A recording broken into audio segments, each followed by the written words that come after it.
Hey everyone, Kevin P. McAuliffe here, and I am back again with another Digital Juice tutorial, and this time we're going to take a look at getting started with matte magic for Sony's Vegas.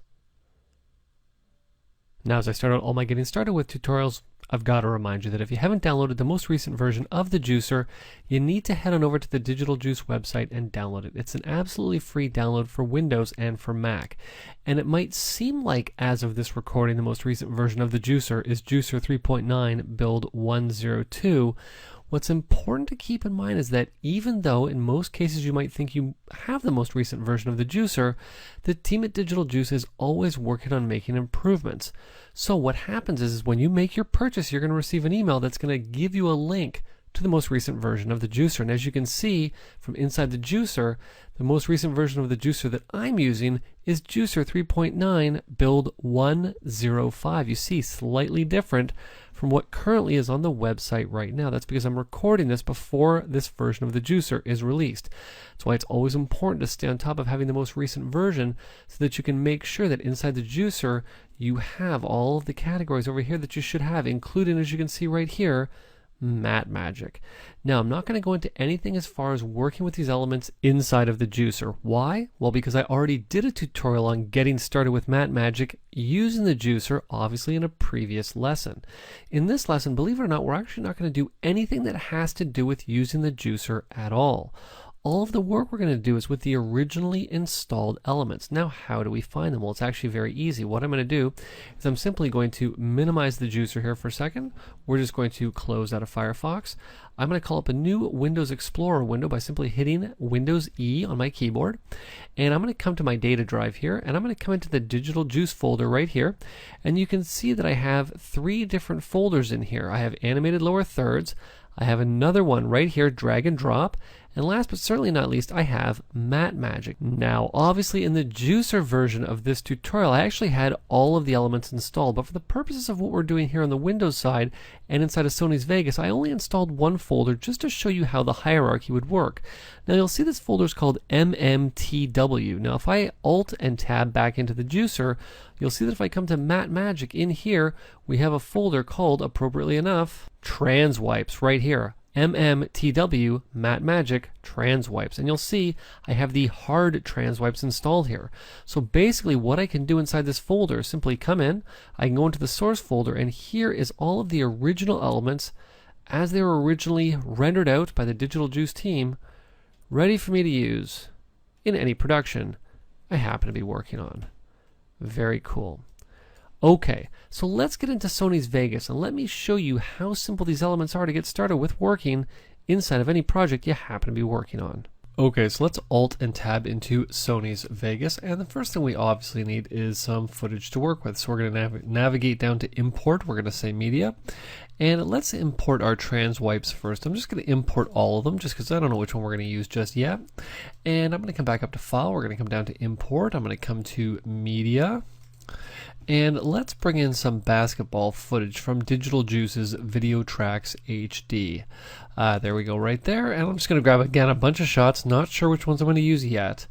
But why don't we use a close-up of the basket? Actually, we don't want everything, so let's not drag everything. I'm just going to grab a close-up of the basket, drag that right down like such. And I think I'll use this shot of our guys walking away here. And I'm just going to position them roughly one on top of the other. And I'm actually going to leave a track space in between the two layers because this is actually where our transition is going to go. So why don't we just choose one of them here? I'll just grab the first one, point of interest here. Let's play it. That looks very cool. And I'm going to take areas of interest, and I'm just going to take it and put it right down here. And what we're going to do now is let's just zoom in a little bit. And what we need to do is we need to make sure that our matte lines up at the start of the matte lines up with the start of the shot on the bottommost layer, and the end lines up with the shot on the topmost layer. So all we're going to do is just drag it right back to there, and we should be good to go.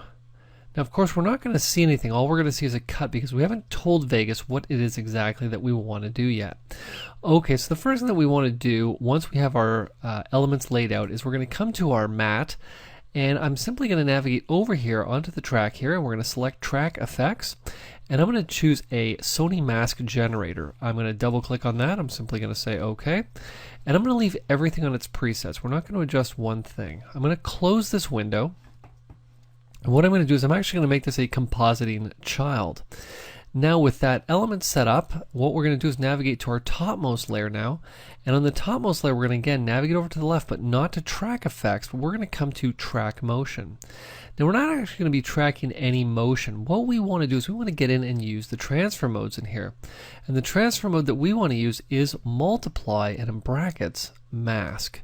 Now as soon as I select that, you're going to see that nothing has happened. Or has it? What I'm going to do is just close the window here, and I'm going to come right back to the beginning, or close enough to the beginning. But take a look at that. The screen has turned black, and when I hit play, look at that. The only time I actually see something is when we get to the transition, and then I see the next shot as well. So something is going on here. What's actually going on here is once we've gotten in and adjusted that transfer mode to be Multiply in brackets Mask, this element with nothing behind it actually becomes completely opaque. It just disappears. So what's going to happen is that we need to actually fill this with, you'll see if I come right back here, the first frame of video of our transition, which happens to be completely white. Now of course I can get in and freeze frame this, but why would I do that when I can simply come to media generators? I'm going to come to solid color. We're simply just going to take the white solid color here. We're just going to close our video media generators window. And I'm just going to take this and just position it right back here like such. And guess what we now have? We now have our element. I'm not going to come all the way back to the beginning here. Play it. There's the dunk. There's the transition. And this is good to go in anything that we happen to be working on. Very cool. Let's take one last look at that. Very cool and very simple to set up. Okay, so let's move on. What we're going to do is we're just going to create a new project again here. I'm not going to save anything. I'll simply say no. We'll just leave it as 1920 by 1080. I'm simply going to say OK. I'm going to come back to my project media. Let's navigate up to File. Let's again come down to Import. We're going to come back to Media. And what we're going to do is go back to our recent places, and I'm going to come back down, and let me just jump back to where my Matte Magic elements are. I'm just going to navigate up a folder here, and let's choose strobes and flickers. Why not? And I'm going to choose the stark difference strobe and flicker. I'm going to open that element, and let's come back again. We're going to import another piece of media. And this time we're going to go to the desktop, because in my Vegas folder on the desktop I actually have a television that's going to be keyable. And last but certainly not least, we need a piece of footage to work with. So again, let's come to File, let's come down to Import, let's come to Media, and I'm just going to choose a clip here, again from Digital Juice's Video Tracks HD. And let's choose something from Looking Up. It doesn't even really matter what it is. I'm simply going to say Open. We can actually just open this just like such. And I'm just going to choose any one of these at random here. Doesn't really matter, again, which one. Let's just choose this one. I'm simply going to say Open. And there's our element. Looking very nice.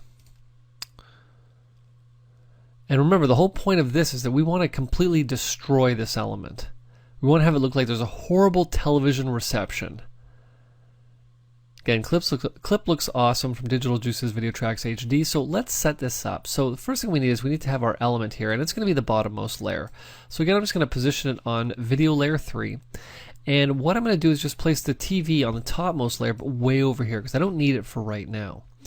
Now the next thing I'm going to do is I'm going to take my Stark Differences element, I'm going to drag it, drop it right down here like such, and the cool thing with this element here is I can actually take it and copy it, and just sort of drop it down the line. Because it's such a flickering effect, you'll see that if I play it, once we get to the edit point, you really don't even sort of notice. You can sort of see the edit, but if you're not looking for it, you'll never catch it, which is very cool. And what we're going to do here at the end here is I'm just going to cut this element off here. There we go, very cool. Actually, let's just make sure we do that properly here. There we go. Okay. So let's come right back to the beginning here, and what we need to do now is we need to set this up. Now you'll remember previously what we did is we used a mask generator, and we're going to do the exact same thing in this lesson. All I'm going to do is simply with the element selected, we're going to navigate right over here to our track effects. I'm going to come to mask generator, and I'm simply going to say OK. Now you're going to see as soon as I have the mask generator on there, we now have the black that's been keyed out and the white stays.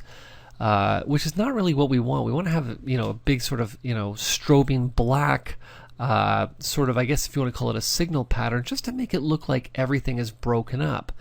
So how do we do that? Well, most people think, oh, it must be invert. Oh, well, that doesn't work because now this is white and this is actually, now we can see through this. Well, that's not what we want. Well, we're actually going to do this in 2 steps. What I'm going to do is navigate right back up to the plugin chain, and I'm going to come down to Sony Invert. I'm simply going to double click on it and say OK, and take a look at what I have now. Now I have the element looking exactly the way that I want it. If I come back to the beginning here, take a look at how horrible this video signal looks.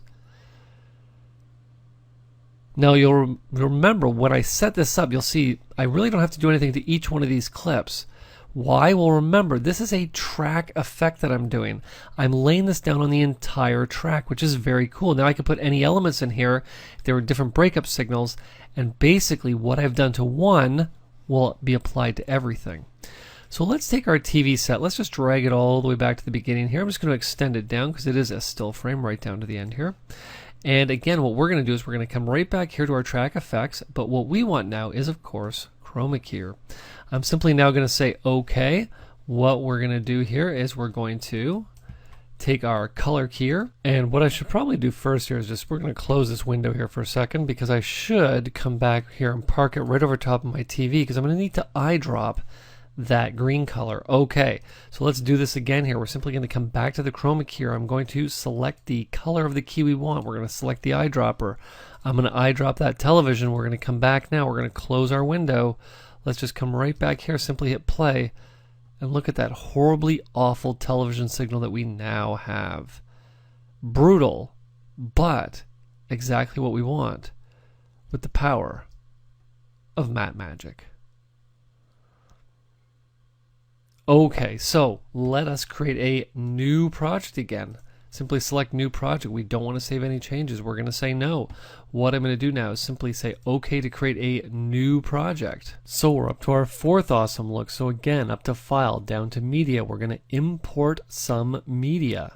What we're going to do is import a clip from Looking Up. I'm going to import clip 475. And then what I'm going to do is I'm going to import a dancing clip. So let's just step up a layer here. We're going to come to dancing. I only have 1 clip in there, and you can see that what it is actually is it's a clip of the same girl doing her dancing here. And what we're going to do is we're going to use her dancing as a background, and we're actually going to put another clip inside a mat right above her. Okay, so let's take this clip. We're going to drag and drop it down into our timeline. We're actually going to drop it down again a couple layers. And again, what we want to do is we want to take another shot. We're going to place it on the topmost layer, and of course it's the close-up of our dancing girl here. Very cool. And of course now I need an element that we're going to use as a matte. So let's navigate up to File. Let's come down to Import. Let's come to Media. Again, we're going to go back to our recent places. What I want to do is I'm just going to head to the Matte Magic folder here, just so I have quick access to breakthroughs. What we're going to do is take one of these 2 elements here, and I'll just import them both. And once I have them here, I think it's the star that I'm going to want to use. Let's just drop this in here, hit play. Yep, this is definitely the one that I'm going to want to use. Because how we would use this is very simple. All I'm going to do is I'm going to take this star, and you'll remember from all of our previous lessons here, and you'll see the star just keeps rotating. And what we can do, I think I'm going to shorten this up a little bit, just so I'll show you a little trick that we can do with this here. Let's just make sure we slice the right layer here, and I think I'm going to step back a little bit further here. There we go. We'll just delete that, and we're going to have this about there, I think. Okay, I think that's actually going to work good. Okay, so again, much like we did before, navigate right over here to the left, Track Effects. We're going to come to, of course, Mask Generator. You see a lot of repetitive tasks, much like in Avid's Media Composer, to get the same awesome end result. What I'm going to do is simply say OK. Again, we're sticking with luminance. I'm just going to close the Video Track Effects window. And again, we're going to come right over here to make this a compositing child. Now, of course, with our topmost layer, we don't want track effects. We want track motion. And again, all we're going to do is we're going to set the source alpha to be multiply mask. And you see our dancing girl is now inside of that star. Now, what I'm going to do is I'm just going to come right back here, and we're just going to split these layers up a bit here. And you're going to see why in just a second, because what we're going to do here, I could just come back here, hit play. It's going to cut on just like that, but of course a little bit rough, not as smooth as we'd want it to be. So let's actually just create some dissolves in here. Just like that. So what's going to happen is we're going to hit play. And our element's going to fade in just like that. It's going to play for a little while. And then it's going to fade out. Very cool, and again, very, very simple to do. Okay, so let's move on to our last situation here. And this one's going to be, believe it or not, the easiest one of all of them. You might think that, oh, we'll start with the hardest one and work our, start with the easiest one and work our way up. But you know what? The great thing with these elements is that they're all very, very, very simple to use. You saw that. Really, you get in, and it's the same technique each time. You just got to keep in the back of your head the proper steps, and you're going to be cranking out these awesome matte magic elements in no time flat. Okay, so what I'm going to do here is I'm just going to create a new project again. Do I want to save the changes? I'm just going to say no. And we're going to create a new project again, 1920 by 1080, 2997 is fine. I'm simply going to say okay. And let's again import some media. What I'm going to do is I'm going to import this. Let's go to our recent places here. I'm going to import this from looking up, and I'm just going to grab a few shots just from the very end here. I want a brighter shot that we can use. And I think I'll take this one right here. Very nice. Okay, let's delete these other ones here. And again, back to File, we're going to come down to Import. We're going to come to Media. And of course, I'm going to head back to Recent Places. We're going to go back to our Matte Magic Strobes and Flickers. I'm just going to step up a layer here because I want our vignettes. I'm just going to select these 3 different vignettes. We're just going to see which one might work the best. This one's actually kind of a nice one. You'll see that by double clicking it just popped it into my timeline. That's actually not bad. I don't necessarily mind that one. Okay, so again, same technique. What we need to do is create 3 video layers. This element's going to go in video layer 2, and believe it or not, the same element's going to go in the top, and it's going to go in the bottom. Now, again, just for the purposes of time, I'm going to select this element here. We're going to select this element here. Let's make sure we're at the end here. We're going to split them. Just get both of these end elements out of here. Very nice. And I think what I'm going to do is I'm just going to move the bottom layer down so that everything's on top of black right now. Now again, exactly the same process. Track effects. We're going to come to mask generator. We're going to say OK. We're going to leave the mask generator the way that it is. We're just going to close our window here. Again, make compositing child. Again, right back up to the top layer. Track motion. Back to source alpha. Let's come down to multiply mask, and you'll see now that we have a mask. Now, the only thing that I'm not big on is I don't like it going to black. I always like it sort of just going to sort of a dimmer shade of the clip itself. Now, of course, easiest way to do that is to simply put our layer back in underneath, and let's just say hypothetically I wanted to do this as a blur element. Well, you know what? No problem. All I need to do is simply come back into my video track effects window. What we're going to do is we're going to select Sony Gaussian blur. I'm simply going to say OK, and what I'm going to do now is just simply grab the Gaussian blur and drag it way out, and you'll see as soon as I do, you can see the blur really starting to appear over here. And let's just blur it right out. We're going to use actually both the horizontal and vertical range to give us a lot of blur. And I'm now just going to close this. If I hit play, you'll see all this is just blurred over here now, while our talent stays in perfect focus. So I hope this lesson has shown you how simple it is to get in and utilize this matte magic product line. Really, it's got you covered as far as transitions, as far as looks, and not only do they look totally awesome, but they're very simple to use. So if you have any questions, you have any comments, or you have any tutorial requests, head on over and post them in the Digital Juice forums. This has been Kevin P. McAuliffe. Thanks a lot for watching.